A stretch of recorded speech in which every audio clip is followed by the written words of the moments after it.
The Wyoming sun blazed like molten gold over the raw, untamed frontier of the 1870s, casting long shadows across the dusty main street of Cedar Ridge. Ranch foreman Jake Sullivan stood at the edge of that street, boots planted firm, one calloused hand adjusting the brim of his weathered hat, the other checking his pocket watch for the third time in 5 minutes. The stagecoach was late in bringing the one passenger who would change his life forever, a woman he'd never met, yet was bound by honor to marry.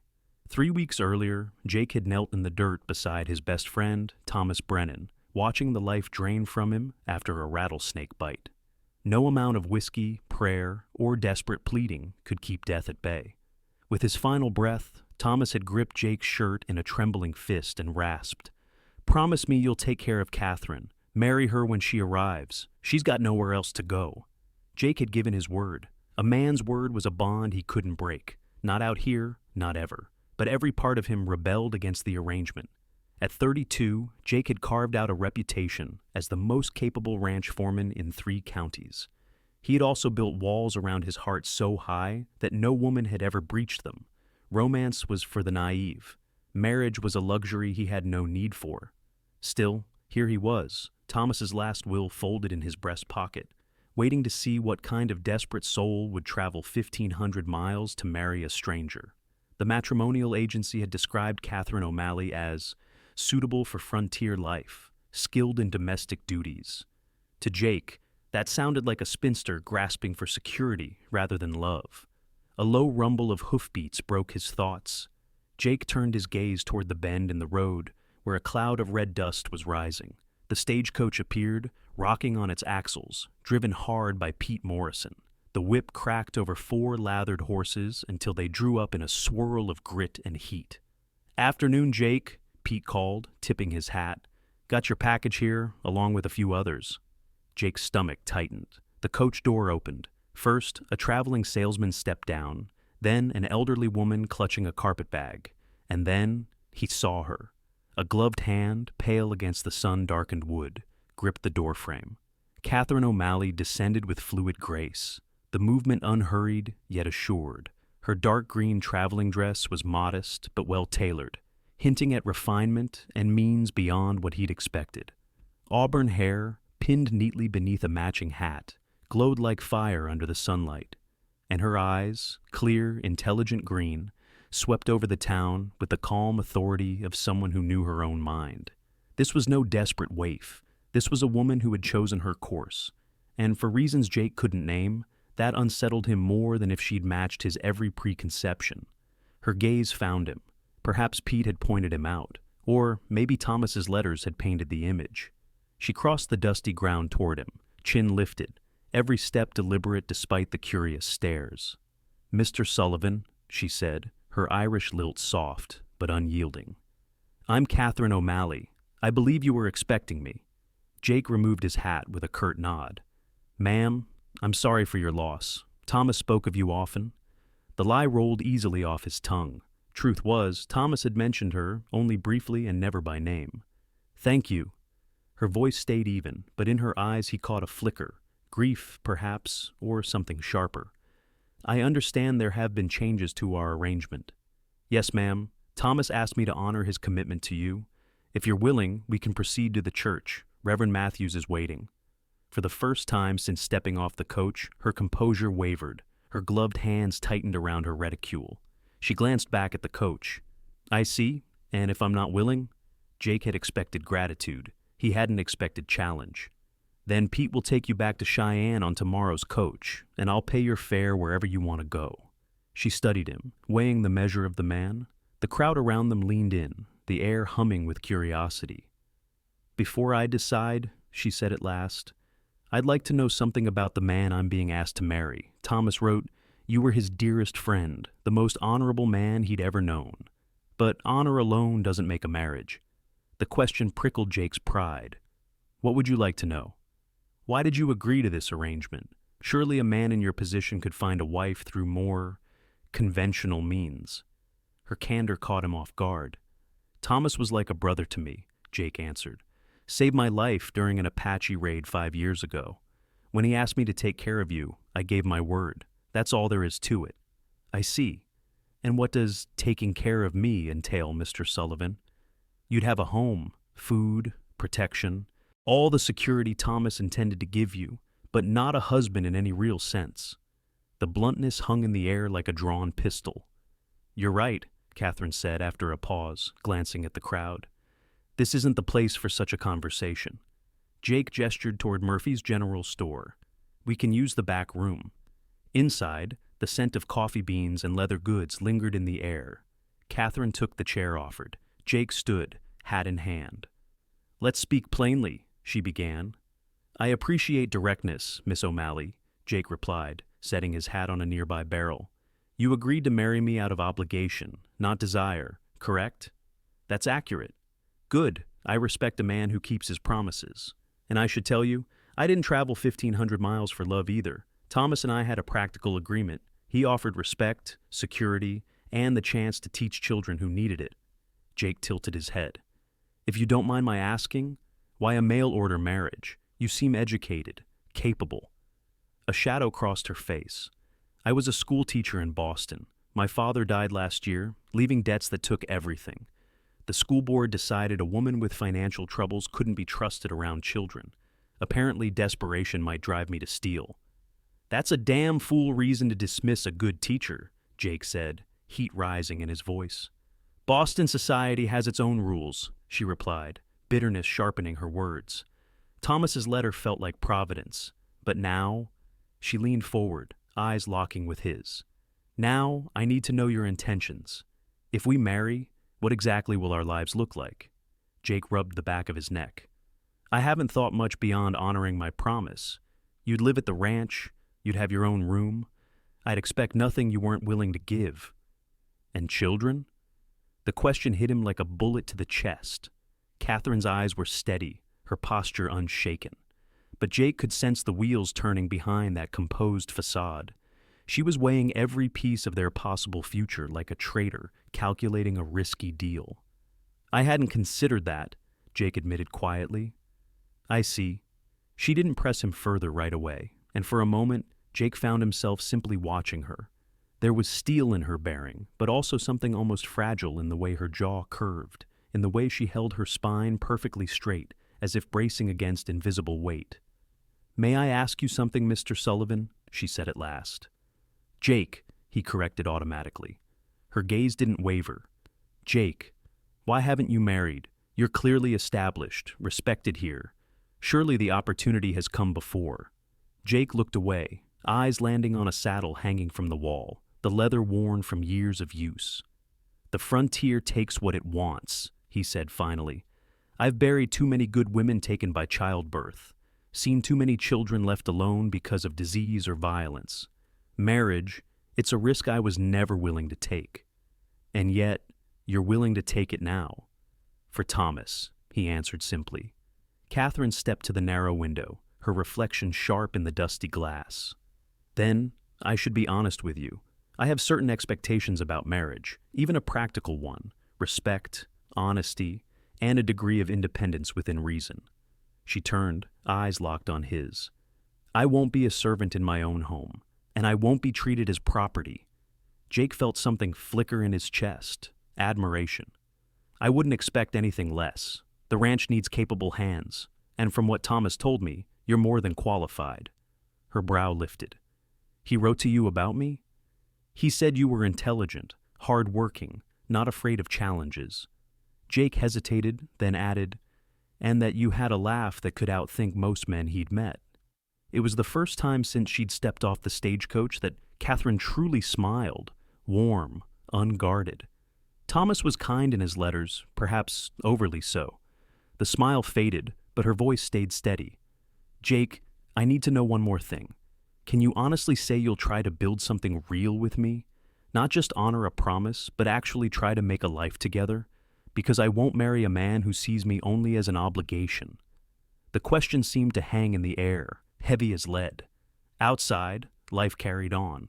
Horses snorted, wagon wheels groaned, but inside, Jake felt as if the world had narrowed to just her eyes on his. He looked at her and saw, not the desperate mail-order bride he'd imagined, but a woman who'd faced her storms with grace and grit. She deserved more than a hollow arrangement. "I can try," he said at last. "I can't promise love, but I can promise respect and effort." She nodded slowly. "Then I believe we understand each other, Jake Sullivan." Her gloved hand extended, and after a heartbeat, Jake took it. Her grip was firm, her palm warm through the cotton. "Shall we proceed to the church?" she asked. "Are you certain? Once we're married, there's no going back easy." "I've never been one to look backward," she replied. "And perhaps we're both more practical than romantic. That might be exactly what this arrangement needs." The wedding at Cedar Ridge's small wooden church was nothing like Jake had ever pictured for himself. Reverend Matthews, a kindly man with whiskers gone silver, had gathered a handful of witnesses from those who'd lingered after Catherine's arrival. Mrs. Henderson, the schoolmaster's wife, stood for Catherine. Doc Williams, reluctantly, stood for Jake. "Dearly beloved," the Reverend began, his voice filling the modest sanctuary. Jake stole glances at Catherine as the vows were spoken. She stood poised, bouquet of hastily gathered wildflowers steady in her hands, her voice unwavering as she recited the words. She never once looked directly at him, her gaze fixed on the Reverend, her focus deliberate. When the time came to exchange rings, Jake's gut sank. He had nothing to give. But Catherine, without a flicker of hesitation, slipped a small gold band from her own finger. Worn smooth by years, it carried a quiet elegance that told of family history. "With this ring I thee wed," Jake said, sliding it onto her hand. It fit as if it had been waiting for her all along. "You may kiss the bride," Reverend Matthews said with a gentle smile. Jake bent and brushed his lips against her cheek. It was a chaste, measured kiss, fitting for their arrangement, but the faint lavender of her hair stirred something unexpected deep inside him. Outside, townsfolk offered polite congratulations. Mrs. Henderson handed Catherine a bundle of biscuits and preserves for your first meal together, while Doc clapped Jake's shoulder with something between sympathy and amusement. The ranch was 2 hours away, and Catherine's traveling dress wasn't fit for the ride. "I've arranged for a room at the boarding house," Catherine said, her tone practical. "That's sensible," Jake agreed. The boarding house, run by Martha Kowalski, was known for comfort and discretion. "Congratulations, Mr. and Mrs. Sullivan," Martha said warmly, handing over the key to the largest room.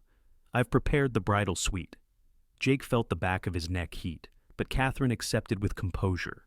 Inside, the room was dressed for newlyweds, flower petals scattered over a white quilt, candles arranged on the small table. "I can sleep in the stable," Jake blurted, "or see if Mrs. Kowalski has another room."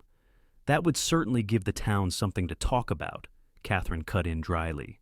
"The groom who couldn't stand to share a roof with his bride. I don't want you to be uncomfortable. I'm not made of spun glass, Jake. We're both adults. You take the bed. I'll make a pallet by the window." She began laying out blankets with the efficiency of someone pitching camp on the trail. "Tell me about the ranch," she said. Jake sank into the chair. "About 2,000 acres, cattle country, solid house. Thomas built it with help from the hands. 3 bedrooms, kitchen, parlor with a stone fireplace. Garden's gone to weeds since he got sick. There's a small orchard." "How many men?" 4 regulars, more during roundups, good men. They respected Thomas, and they'll respect you, if you prove yourself. And if I don't? Then we'll deal with it when it comes, but I don't expect that'll be an issue." A knock sounded. Martha stood there with a tray of coffee and sandwiches. "I hear your wife's a school teacher," she said. "We've been without one for nearly a year. The board would be interested." Catherine's eyes lit up. "What age?" 6 to 15, about 20 in all. Schoolhouse needs a bit of work, but it's sound. Pays small, but steady." After Martha left, Catherine sat on the edge of the bed, her excitement obvious. "I hadn't dared hope for teaching so soon." Jake nodded. "These children need it. Most of their parents can't read. Would you mind if I took the position?" "I'd mind if you didn't," Jake said. "Your skills are needed, and it'll help us both settle in." As the sun dipped, painting the sky in gold and rose, Jake found himself rethinking everything. Catherine Sullivan was proving to be a woman of surprises. Honoring Thomas's dying wish might just turn out to be something else entirely. The next morning dawned crisp and bright. Catherine was up first, braiding her hair, tying it beneath a plain bonnet, and lacing her practical blue wool dress. She was ready to face the ride to the place that would now be called home. "You're an early riser," Jake remarked, sitting up and running a hand through his dark hair, a habit from years of teaching when children demanded punctuality. Catherine smoothed her skirts and straightened her posture.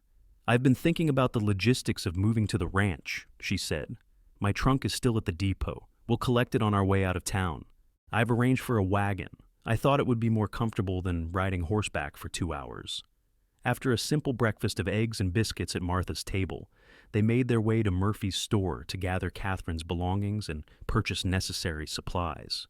Townsfolk nodded politely as they passed. News of their marriage had traveled fast through Cedar Ridge's tight-knit community. Mrs. Sullivan called out, and a tall, thin man in a black coat approached with purposeful strides. "I'm Samuel Morrison, chairman of the school board. Mrs. Kowalski mentioned you might be interested in our teaching position." Catherine's eyes lit with interest. "Indeed I am, Mr. Morrison, though I haven't yet seen the schoolhouse or learned the specific needs of your students. Would you have time for a brief tour this morning? The children are eager to resume their education, and we're equally eager to find a qualified instructor," he replied. Jake checked the son's position. "We can spare an hour," he said, "but I'd like to reach the ranch before evening." The schoolhouse sat at the edge of town, a modest one-room building, with windows on 3 sides and a small bell tower. Inside, Catherine observed wooden desks in neat rows, a large slate board at the front, and shelves lined with well-worn textbooks. "The previous teacher left most of her materials," Morrison explained. "Books, slates, chalk. Older children help the younger ones. It's been necessary with our irregular teaching schedule." Catherine ran her fingers over the desks, examined the books, and walked slowly around the room. Jake watched her transform. Her posture straightened, her voice gained authority, and her eyes sparkled with genuine enthusiasm. "What subjects are typically covered?" she asked. "Reading, writing, arithmetic, basic geography, and history," Morrison said. "Some older boys receive practical instruction in mathematics for commerce and land management." "And the girls?" Catherine prompted. Morrison looked uneasy. "Well, the usual domestic skills, sewing, basic cookery, household management." Catherine's tone remained neutral, but Jake noticed a subtle tightening around her eyes. "When would classes begin?" she asked. "Monday, if you're willing. Pay is $30 a month, plus a small budget for supplies." Not much, but Jake could see Catherine calculating how far it might stretch. In Boston, she likely earned more, but here it meant genuine independence.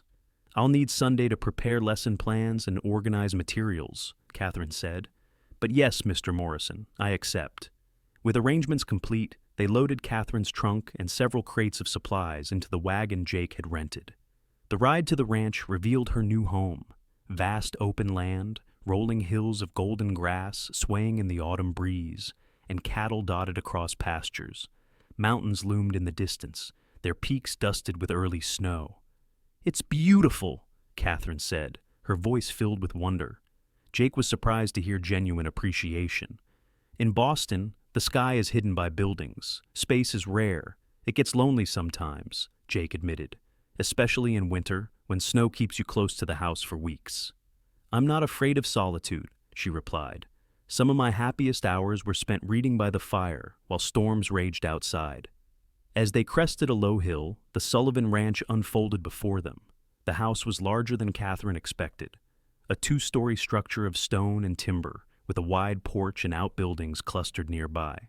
Smoke curled from the chimney. "Miguel Santos manages the daily operations," Jake explained. "His wife Elena keeps house and cooks for the hands. They've been with the ranch for 8 years. Good people." A man emerged from the barn. Miguel Santos, compact, weathered, hair streaked with gray, and sharp brown eyes, approached with curiosity. "Miguel, I'd like you to meet my wife, Catherine," Jake said, helping her down from the wagon. "Miguel runs this place better than I do." Miguel removed his hat and nodded respectfully. "Welcome to the ranch, Mrs. Sullivan. Elena is inside preparing supper. She's thrilled to have another woman around." "I'm looking forward to meeting her," Catherine replied warmly. As they unloaded her trunk, Jake noticed her studying everything. the condition of the buildings, the organization of work areas, the quality of the animals in the corral. She wasn't just observing, she was evaluating. He wondered what conclusions she was drawing. Elena Santos appeared, small, energetic, kind-eyed, with work-roughened hands. She greeted Catherine with warmth, launching into rapid Spanish before switching to careful English. "Perdón, señora. I'm so happy you're here. This house needs a woman's touch again." The interior was comfortable, but undeniably masculine. Heavy wood furniture, practical rather than decorative, and missing the little touches that made a house feel like a home. Catherine took it all in quietly, likely making mental notes. "I'll show you to your room," Jake said, leading her upstairs to a spacious bedroom with east and south-facing windows. "Thomas used this room when he was ill. I thought you'd prefer morning light." Catherine set down her bag. The room contained a large bed, wardrobe, writing desk, and a reading chair by the window. "It's perfect, thank you."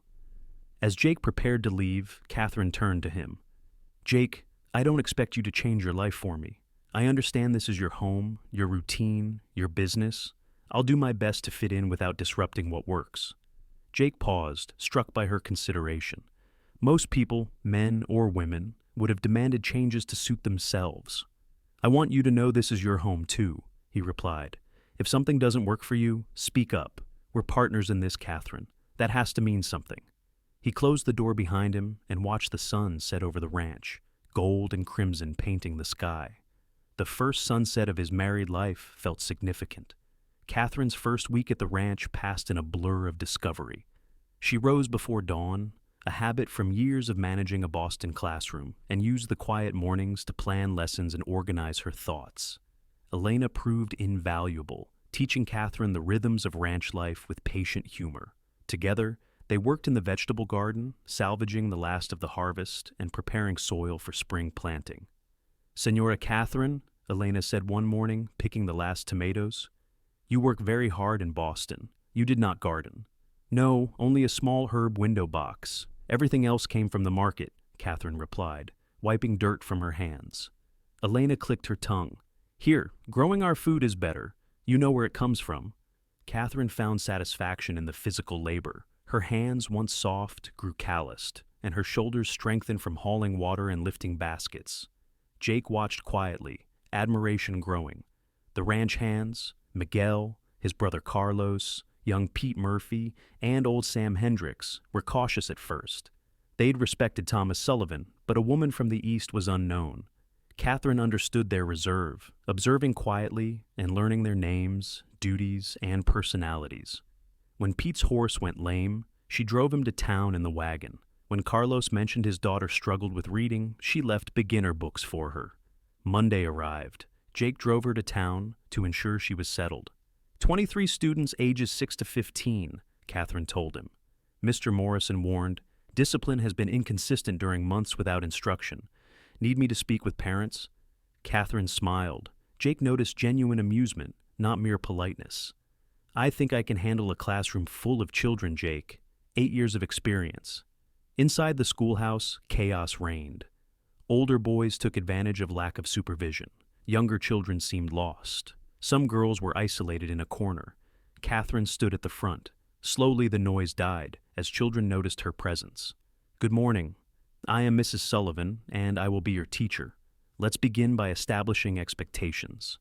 By day's end, she had grouped students by skill, set routines for multi-age instruction, and made it clear that every child, boy or girl, would receive equal education. When Jake returned that evening, he found Catherine organizing papers at her desk, while students swept the floor and arranged chairs. "Thank you, Mary." "Billy," Catherine called softly to the children, "I'll see you all tomorrow." "How did it go?" Jake asked as they walked back toward the wagon. "Better than I expected. They're hungry for knowledge, even the ones who pretend they aren't. Give me a month, and I'll have them reading at grade level." That evening, dinner was served. Elena's famous beef stew warming the table. Catherine recounted her first day to the small household. Miguel and Jake listened intently as she outlined plans for strengthening the students' mathematics skills and introducing them to basic science. "The older boys," she explained, "have been helping their fathers with ranch work and business calculations. They're actually quite advanced in practical math, though they struggle with formal arithmetic. I plan to build on that foundation. And the girls? Jake asked. Catherine's expression grew thoughtful. They've been taught that their education ends with basic reading and domestic skills. I intend to change that. Every child deserves the chance to reach their full potential. Miguel nodded, clearly approving.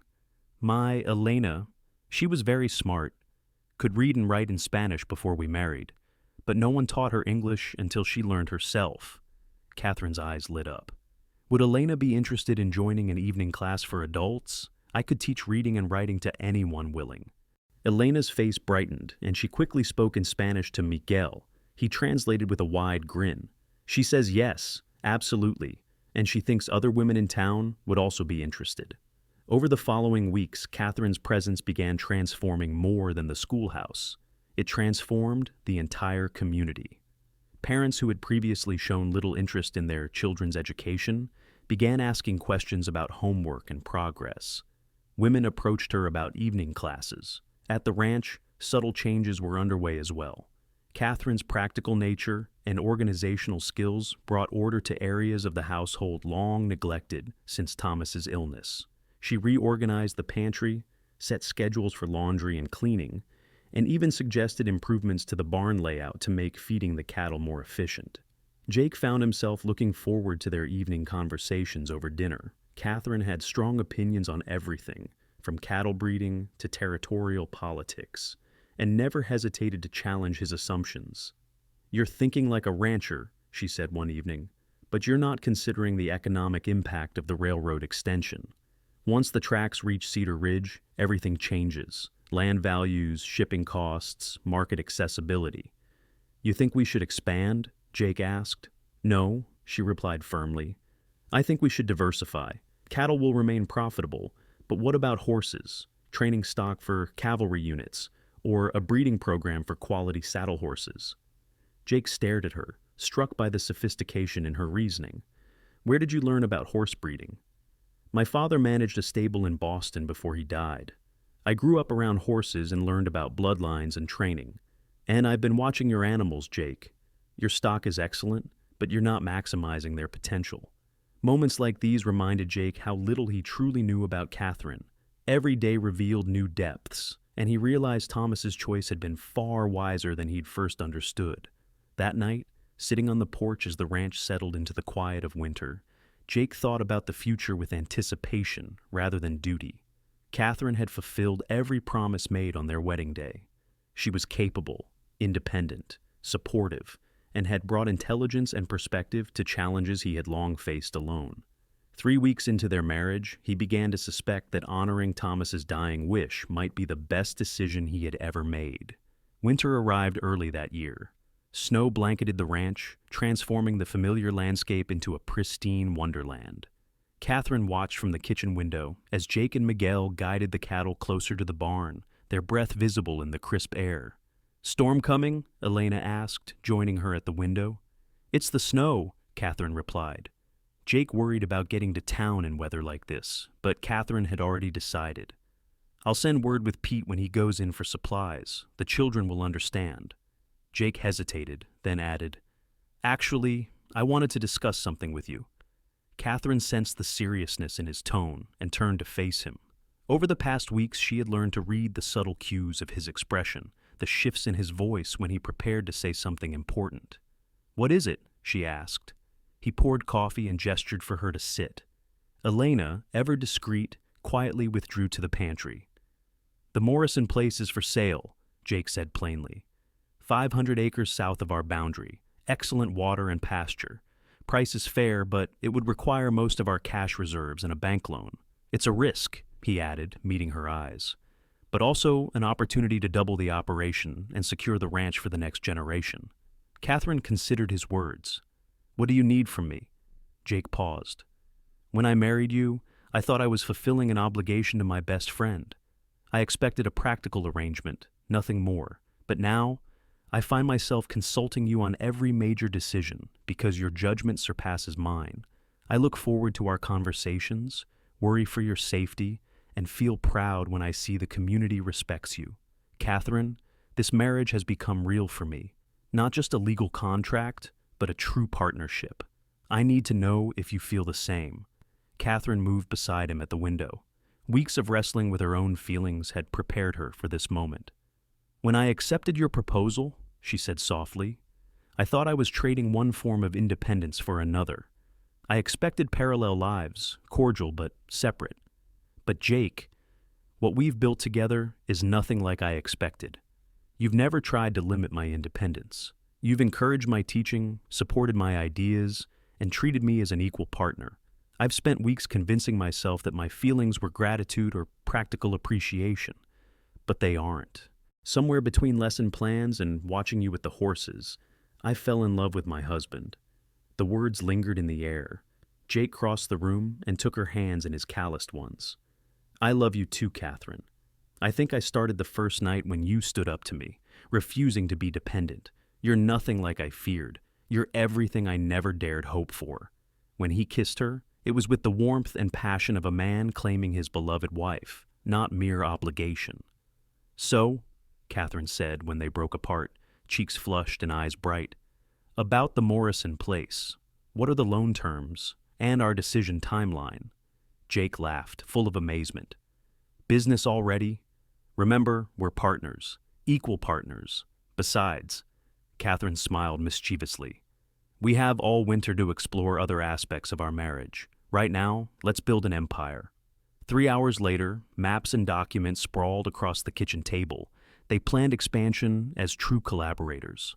Elena served lunch while they calculated feed costs and pasture rotations, offering practical insight from her years of ranch experience. "The evening classes could expand," Catherine said, noting ideas in the margins. "If we bring in more families, children need schooling.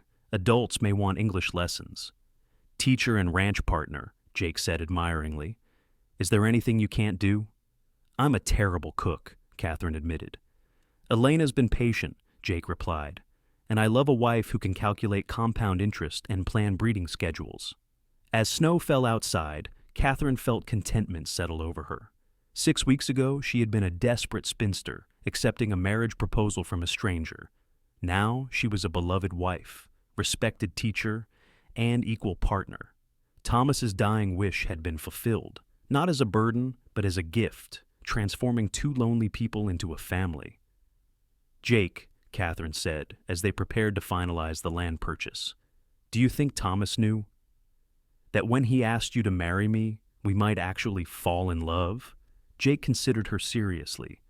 "Thomas was the smartest man I knew. He cared for both of us. I think he saw what we were too stubborn or scared to see ourselves." Looking around the warm kitchen, with Elena humming and the ranch hands returning from work, Catherine realized she had found what she never knew she was seeking: home, love, her place in the world, and it was everything she'd never dared hope it could be. The end.